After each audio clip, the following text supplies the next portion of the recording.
मेरी प्यारी बहनों, आज मैं आप लोगों के सामने एक विवाह गीत प्रस्तुत करने जा रही हूँ। ऐसा गीत जो सुनकर आपकी आंखों में आंसू आ जाएंगे। आइए सुनाते हैं। मैं जब ये गाना गाती हूँ ना, तो मेरी आंखों में ऑटोमेटिक आंसू आ जाते हैं और रुकते ही नहीं हैं। तो मैं प्रस्तुत करने जा रही हूँ आप लोगों के सामने विवाह गीत। चुटकी सिंदूरवा महंग भइल बाबा, चुंदरी भइल अनमोल हे। चुटकी सिंदूरवा महंग भइल बाबा, चुंदरी भइल अनमोल हे। एही रे चुंदरिया के कारण बाबा, छुट्टी गइला अम्मा के गोद है। एही रे चुनरिया के कारण बाबा, छुट्टी गइला अम्मा के गोद है। चुटकी सिंदूरवा महंग भइल बाबा, चुंदरी भइल अनमोल हे। एही रे चुंदरिया के कारण बाबा, छुट्टी गइल अम्मा के गोद है। बाबा जे दिहला नयन धन सोनवा, अम्मा जे लहर पटोर है। बाबा जे दिहला नयन धन सोनवा, अम्मा जे लहर पटोर है।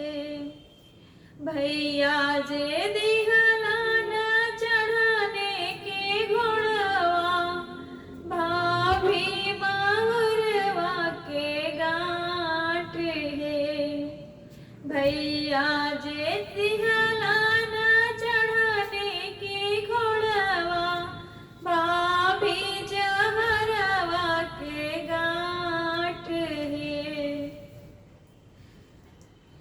बाबा के धनवा हम बेची खोची खैबा, पटी जई है लहर पटोर है।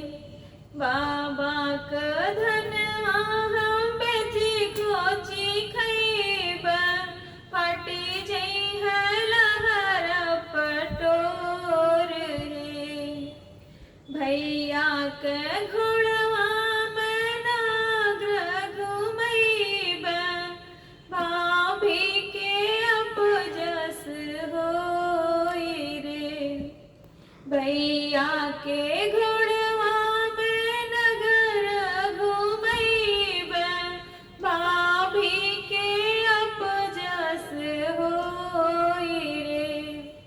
चुटकी सिंदूरवा महंग भइल बाबा, चुंदरी भइल अनमोल हे।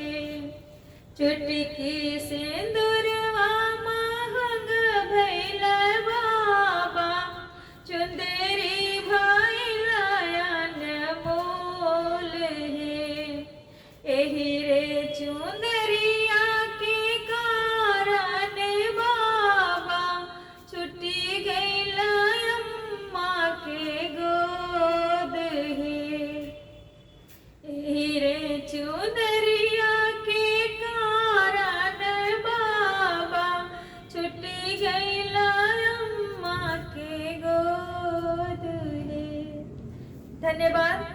अगर आप लोगों को ये गाना पसंद आया हो तो मेरे वीडियो को जरूर देखिएगा, लाइक करिएगा और कमेंट करिएगा।